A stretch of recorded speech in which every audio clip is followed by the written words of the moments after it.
pero todos la quieren mirar. Lo que tiene, paso el tiempo contigo hablando y me dice que sola se entretiene. Se gana lo suyo, no le gusta lo de otros, solo te mantiene. That is a massive croissant. Wow.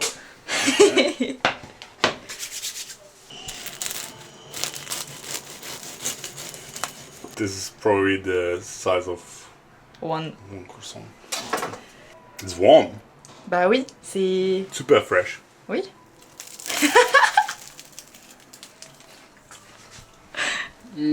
Oui. 10 out of 10? 10 out of 10. Ok, cool. Literally. Parfait. 100 out of 10. Alright, welcome back to another video. Weekend lights and Argentina in Paris this time. I've never been before, but my first impression is actually super nice. I've heard a lot of mixed feelings about the city, but my impression has been super good. The flight here was finally a direct flight, because every time I went to Cape Town it was always with a layover. Very privileged problem, I know, but at the same time traveling just drains so much of my energy for some reason, and having the assurance it's just one flight that you have to take and then you're where you want to be is super nice. And it was also like an overnight flight, literally slept for I think almost 7 to 8 hours, so perfect. Also the people have been fairly nice.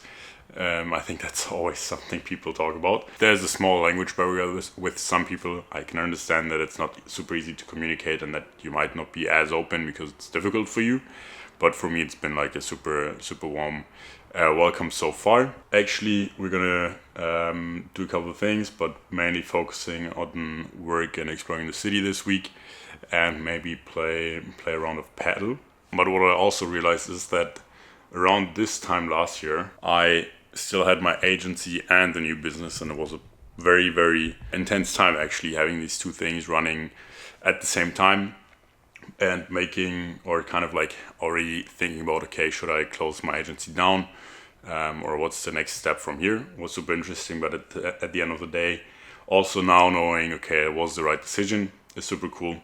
But as I said, we're in Paris for a week. Then we're going to Portugal. That's actually one of my favorite spots. So we're gonna go there, and we have two of my employees flying in, which is super fun. So meaning we're gonna have like some sort of a co-working situation. I'll definitely make sure we make the best of the time while we're there. Might as well just implementing new AI software, because that's kind of like the topic that's obviously popular right now. But I think it also depends on what kind of business you're in. First of all, if you have like all these AI voice chats, voice bots that can even like do phone calls, is super interesting. But at the same time, first of all, I think German always is like a bit behind in terms of like technology when it comes to like news. Second thing is that we are in a line of business that already is very difficult to build trust with people, because we are offering technically like free money from the government. And that is obviously very suspicious to a lot of people. I don't know if that's just me. I feel like German people aren't really like the most trusting people from the beginning, if that makes sense. Because they don't believe everything you tell them, or even if you have like a lot of proof, they're still like, oh, what's the catch? At the end of the day, we do have to make sure they trust us with whatever we do.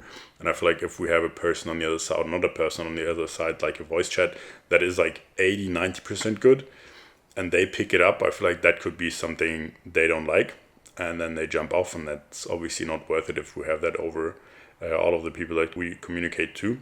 Same for writing. I think AI chatbots are like, it's fine, but there's also like a fine line between finding out, is your target group actually fine with doing that? So that's what we're gonna do. Just test like a couple people and see how they react. Just see, okay, where's improvement, and then obviously also maybe ask them afterwards if that was a problem for them, and then seeing if we can still get the same results or better results, how far or how much we actually want to implement that. Also, I don't know if that's just me, but whenever I'm in a city and there's just like apartments where you can stay, it makes a massive difference for me to have like a view, just like some sort of skyline, or even like just a bit of a sunset, because otherwise it just feels like so, I don't know, so cramped. And also I think this one, this bridge over here is actually the one from where the famous scene from Inception was filmed, so super cool. Very impressive. Where are from you? Hey? Where are from you? Germany. Germany? Germany. Ein Mann. Okay. Ein Mann. We don't do that anymore. All right, we're just on the way to the city now. And what I was going to say is that I think the most successful entrepreneurs that I know, they always think about how can they provide the most value. And they also think about a product or a service that they can like scale. Like they think about, okay, how big can this be? Like how big do I want this to be? Like they normally think honestly, like in terms of like money, 10x, 100x, honestly, like some people even bigger. And then they think about, okay, what problems will be there on this stage, like not in the beginning, but they already think about, okay, how will this business look in the future if it's going to be this size, and what problems will occur on the way. And then they actually think about, okay, is this still worth it? But the best thing I've ever heard about the value, like to understand what value is and how much value you actually want to provide, is the classic Ferrari example. Everyone kind of knows what a Ferrari is, like the brand, but we also know that normally they cost a lot of money, meaning probably like 100k or more. And you kind of want to create a product which is worth way more money that they would pay. Meaning if someone would come to you now and offers you a Ferrari for example, 20,000 euros, and you know it's worth more, you would probably don't even have to think about it twice to get it, considering everything is fine with it, obviously. But first of all, you wouldn't even think about it too much if that's a good offer, because you're like, that's what you call a no-brainer, because you know you could at least make 40k, probably even more money on it. And at the same time, you would probably be way more likely, if you don't have the money right now to buy the Ferrari for 20k, you would find a way to actually get the money. And that's kind of like what you want to have in your head as an idea, how your offer that you provide actually should be seen by the client. And it's actually not just about saving the person money or making money for the person. Like a lot of people I see, they're like, oh, I have this great offer, and they don't just take money, but they also take time. And I think a lot of people actually forget that time for a busy entrepreneur, like for a lot of people that have money, is almost more important than the money itself. And I think what a lot of people forget is that they take money and time from people, and they should actually think about, okay, how can I not just save this person or make this person money, but how can I actually make sure they don't also have to invest a lot of time? Because I know a lot of people that take a lot of money and take a lot of time and energy from the person or from the people. Like you actually just want to think, okay, how can I save either time, money, or headache? Like that's kind of like what I always think about to provide value, because that's like the easiest way. And a friend of mine, he sells travel guides, so meaning he just curates like a long list of things for people from like countries or whatever, or tours or hikes, and he sells it because they're like about 30 to like 50 bucks each, and it's for a lot of people worth spending the money, because otherwise they would have to spend probably like 3-4 hours minimum to get like all the right spots. Then they would also have to like make sure they actually get all the right spots, like the FOMO is there. So for example, they like, okay, did I really get everything? Did I miss out on everything? And considering most people, like if you divide the 30 euros or 50 euros they would pay by 4 hours, they would probably have to spend the time on, it's about 10 euros an hour. And a lot of people would probably then rather spend 10 euros an hour on buying that and having like all this reassurance at the back that they're not gonna miss out, they have all the routes and stuff, and they're like sure, and they save the time, where the value obviously for that is way more than what they're spending, right? And that's kind of like how you want to think. And there's obviously different types of how you can provide value to people, meaning you don't always just have to evolve it around money directly, like you can also evolve with the other people. But then of course it's a bit, I think, more challenging if you go higher price, to make sure the people actually understand what kind of value you're providing, and then for them to also make sure they understand why they should spend the money. I think that's like the next level of selling something, like you sell the emotions and stuff. But the easiest way, I think, is really when you can say, for example, hey, I need 1,000 euros from you, you will get at least 3,000 euros back. contracts this way. And then what a lot of people do, like in 2025, is they put like bonuses or guarantees on top, meaning they get more. For example, they don't only just get the thing, they also get access to a community, they also get access to some sort of events, they also get access to more guides, more whatever that can also help them in the same area. Or like a guarantee, which is like super popular, is like the money back guarantee. For example, hey, if you don't get 3,000 euros back in the next 3 months, then you get your money back, or blah blah blah. And then they obviously have conditions with it, which is like, it obviously works, but you have to make sure that you can provide what you say. And at the end of the day, if you're just having like a guarantee and it's never really like working and everyone wants their money back, maybe you should just like reconsider your whole thing, what you're selling. But at the end of the day, this is like stuff how you can make things better, because at the end of the day, it always comes down to how much value you provide for them. And one thing I think is also important is, if you're providing some sort of like bonuses or stuff, make sure you think of something that's like easily automated or reproduced. Like a classic example is,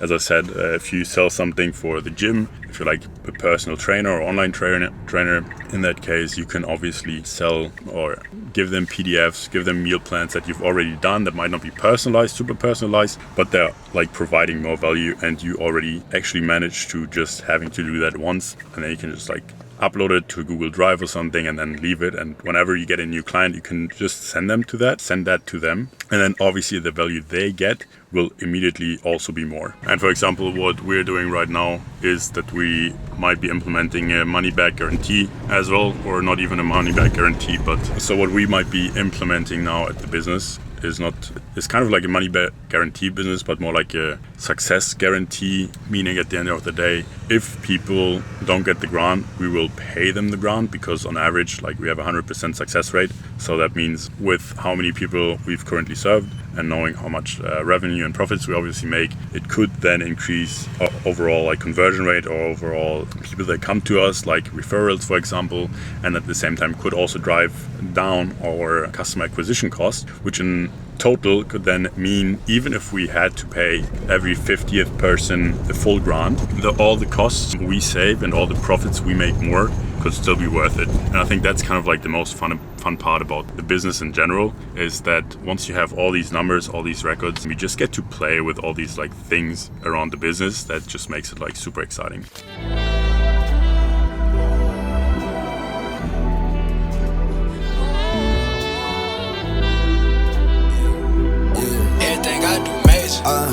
Yeah, this is more than a dream. Losing sleep till I woke up counting blues, I ain't even green. Did it myself, most niggas just want some credit, shit ain't what it seems. Come down to Hershey, call me a river, come out of bread, I need another stream. I'm with the same niggas you see me with. But we're now eating croissant number 200, probably. Like some regular chocolate on top and dark chocolate inside. Like on the hunt for the best croissant in Paris.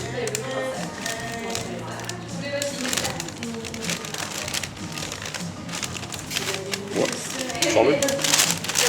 17, wait for I pulled up and hand them the lean on. Purple is cup and his weed strong. Still pray to God I don't lead them wrong. Run this shit up, I won't be alone. Can't do shit that ain't got motion in it. Stand on your 10, I'm promoting business. Why niggas got their emotions in it? Go put in some work, I'm coping with it. I don't know what they think.